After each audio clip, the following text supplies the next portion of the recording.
Well, Bubba Gaines. Hey!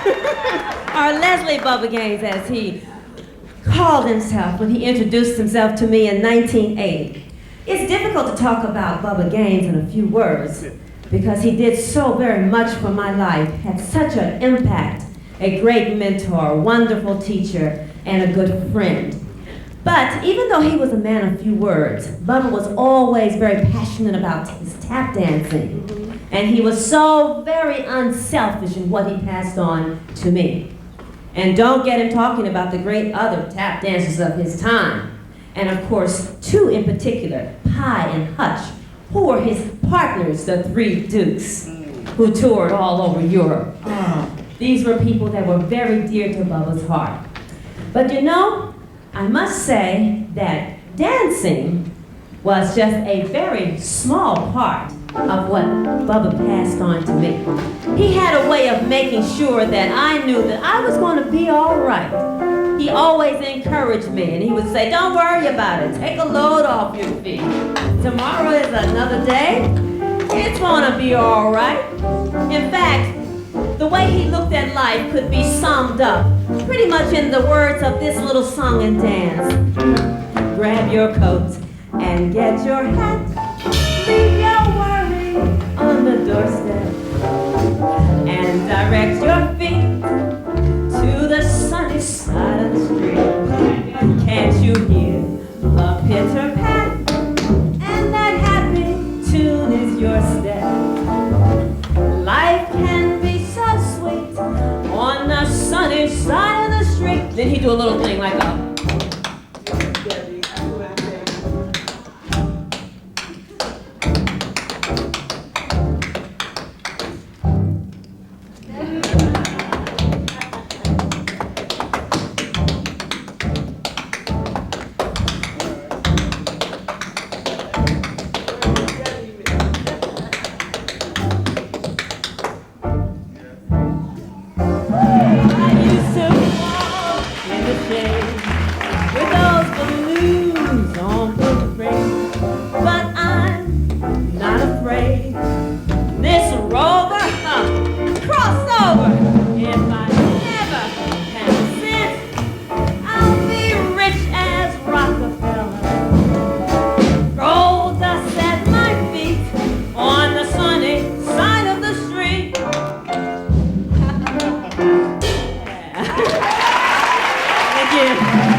the Three Dukes.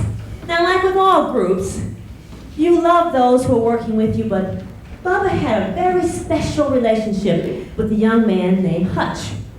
He said to me, you know, Hutch was one of those dancers that when you see them perform, you say, he has that natural gift, that real charming thing that you just can't put your finger on. And whenever he performed, he would do a little dance that he created called the rope dance. And Bubba and Pye would be bookends on each side of Hutch.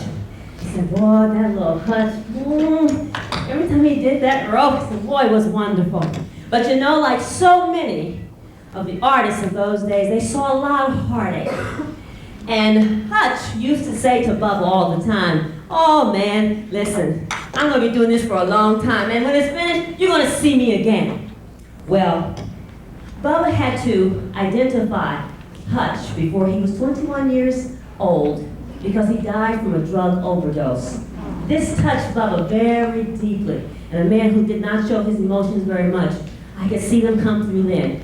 But the day that he came over to Newark, New Jersey to watch me, he turned around, he looked at me, and he said, you know, Hutch told me not to worry about him because one day I would see him again. He said, when I looked at you and saw the spark in your eyes and the love you had for what you were doing, I said, yeah, I see him again. And he said, but you didn't tell me to be a little girl. So as Bubba was saying, I'm going down the runway, going to do this thing one more time. I know how he feels. I did this in the first show. Now I'm going to do it again. So he reached down in in his bag, in his dance bag, and he pulled out a rope, and he said, now listen, this one is for you. So now tonight, I'm going to say to Bubba, because he's here, yeah. This one, Bubba, is for you. All right, Deborah.